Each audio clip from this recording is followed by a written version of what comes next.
Salam, kita berjumpa lagi dalam Renungan Singkat Kristen.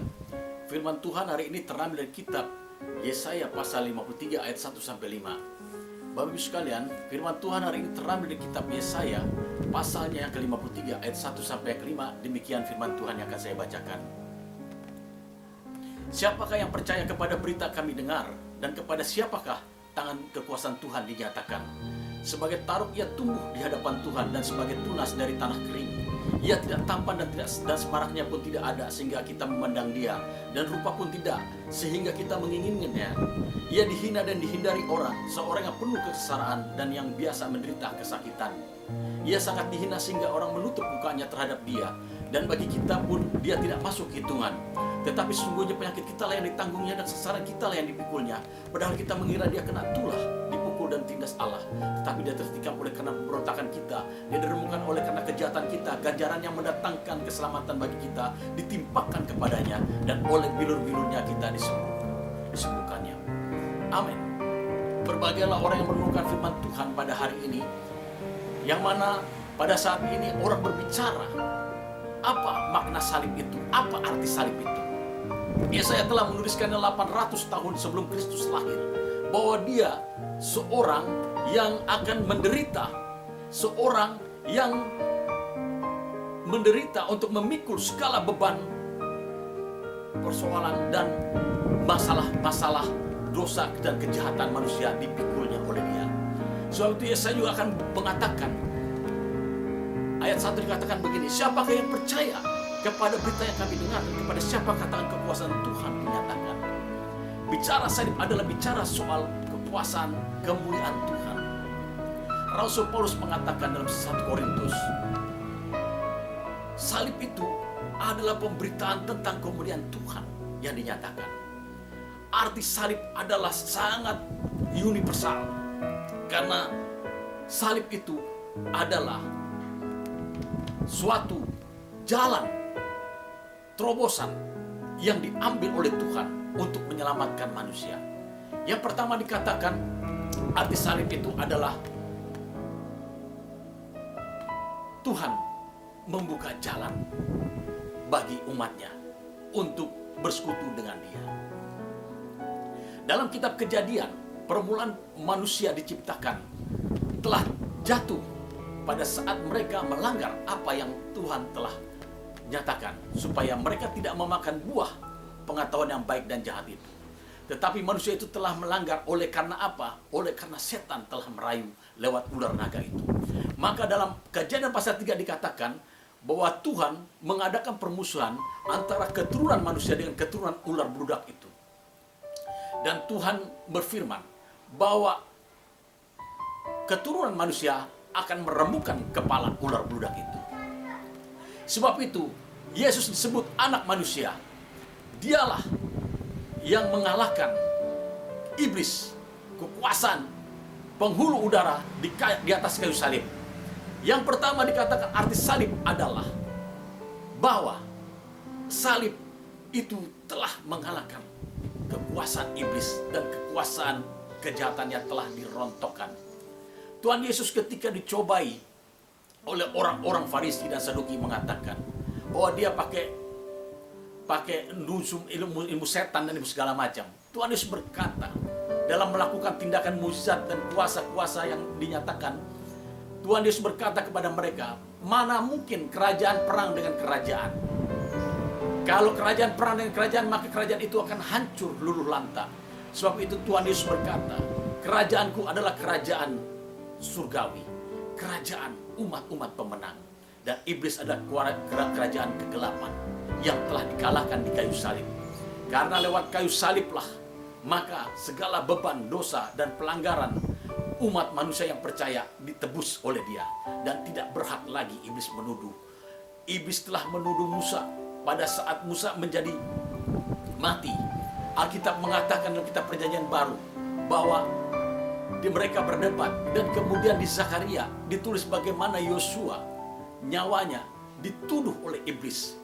Bahkan kitab Ayub yang pertama, setan itu jalan-jalan di surga dan ketemu Tuhan, dan dia berkata kepada Tuhan, Ayub itu kaya raya, diberkati, dan takut akan Tuhan karena engkau pagari. Cobalah kalau kau buka perlindungan, maka dia akan menjadi orang yang tidak percayakan engkau. Tetapi apa kata Tuhan? Aku buka perlindungan pagarnya. Ayub mengalami masalah-masalah yang sangat luar biasa. Dia harus kehilangan harta bendanya, anaknya pada mati, dia pun sakit. Tetapi ketika dia tidak pernah menyalahi Tuhan, bahkan bersyukur atas apa yang dia alami, maka Ayub memperoleh suatu kemenangan yang luar biasa. Dan Tuhan pada akhirnya mengatakan berlipat kali ganda dia diberkati. Yang pertama adalah arti salib, mempretelkan, mengalahkan kuasa iblis. Yang kedua, arti salib adalah kita semakin dekat dengan Tuhan dengan tidak ada batasannya lagi. Kalau dulu ketika Musa ketemu Tuhan, haruslah dia orang yang suci, orang yang kudus, orang yang berkenan kepada Tuhan. Pada saat juga ketika Tuhan menciptakan bait sucinya, dilarang orang yang tidak kudus untuk masuk ke bait suci. Dia harus melewati tahapan-tahapan, dan hanya orang-orang yang seorang iman yang saja yang sanggup masuk ke ruang maha suci, karena itu pun hanya setahun sekali. Alkitab mengatakannya di kitab Bilangan dan Ulangan. Jadi pada saat Tuhan Yesus disalibkan, arti salib, maka bait suci itu terbelah dua pada saat itu. Apa yang terjadi? Maka bait suci itu dibuka dan terbelah dua, dan tidak ada lagi jarak antara kita dengan orang Bapa yang maha suci, Allah yang maha besar. Sebab itu Tuhan Yesus berkata, berdoalah.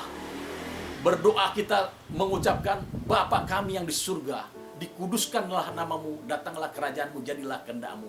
Kita tidak ada halangan lagi. Kita berkata Aba ya Bapa kepada Bapa yang di surga, pencipta langit dan bumi. Yang kedua, arti salib, tidak ada halangan lagi kita dengan Allah Bapa di surga.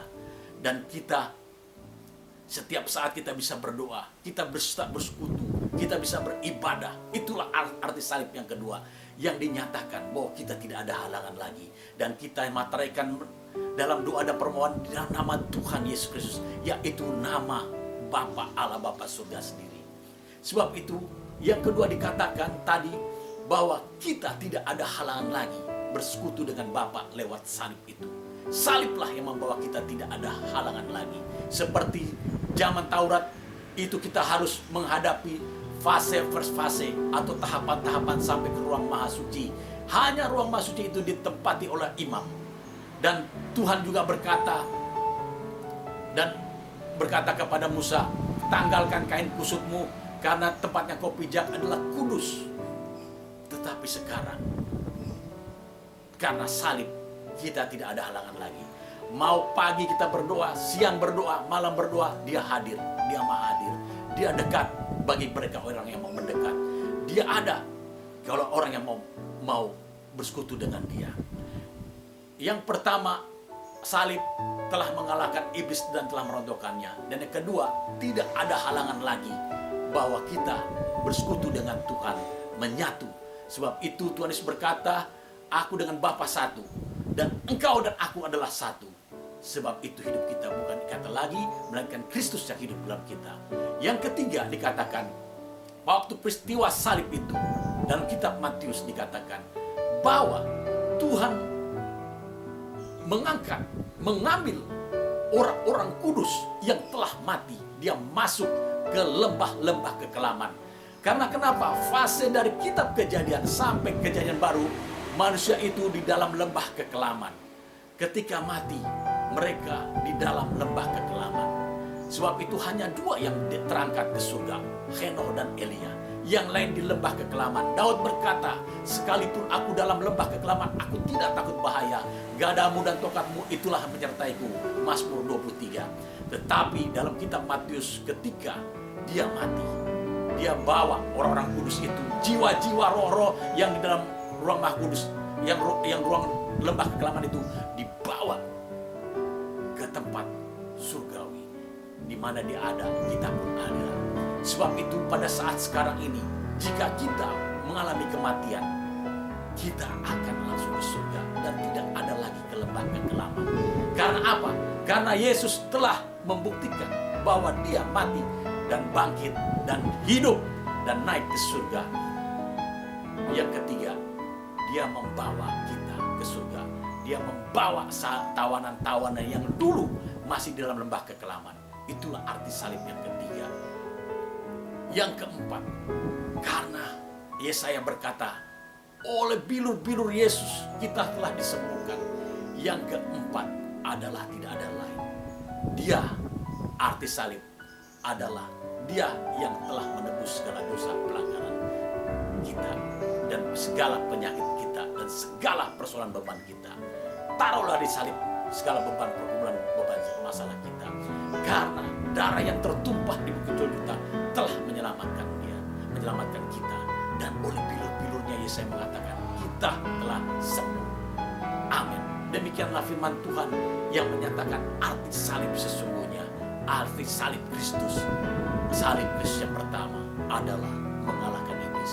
Yang kedua dikatakan kita tidak ada batasan lagi dengan Allah pencipta langit dan bumi dan dimaterikan oleh Yesus Kristus. Yang ketiga, dia membawa tawanan-tawanan dan membawa kita kalau mati kita naik ke surga dan tidak lagi ke lembah kekelaman. Yang keempat, segala dosa dan pelanggaran kita telah dipikulnya.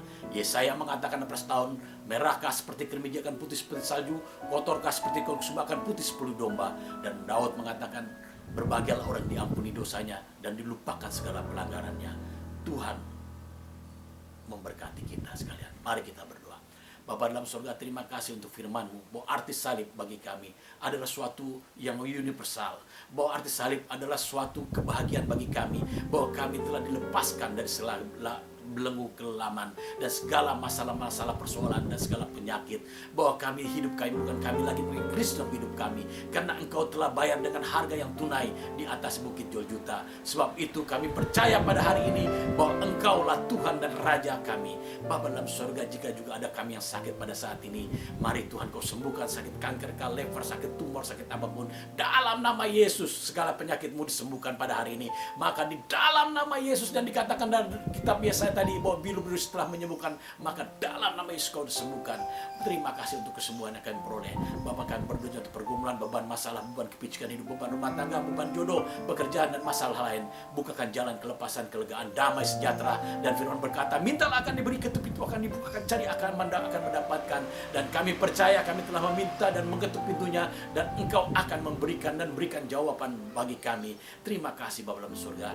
Berkati ibadah kami Tuhan, berkati gereja-gereja kami, berkati hamba Tuhan, para pelayan Tuhan, berkati pelayanan kami dimanapun di seluruh bangsa negara Indonesia ini. Biarlah Tuhan Injil Kerajaan-Mu dinyatakan, bahwa setiap lutut tidak mengaku bahwa Tuhan bagi kemuliaan Bapa di surga. Bagi-Mu segala puji, hormat dan syukur di dalam nama Tuhan Yesus kami berdoa, bersyukur. Amin. Tuhan memberkati.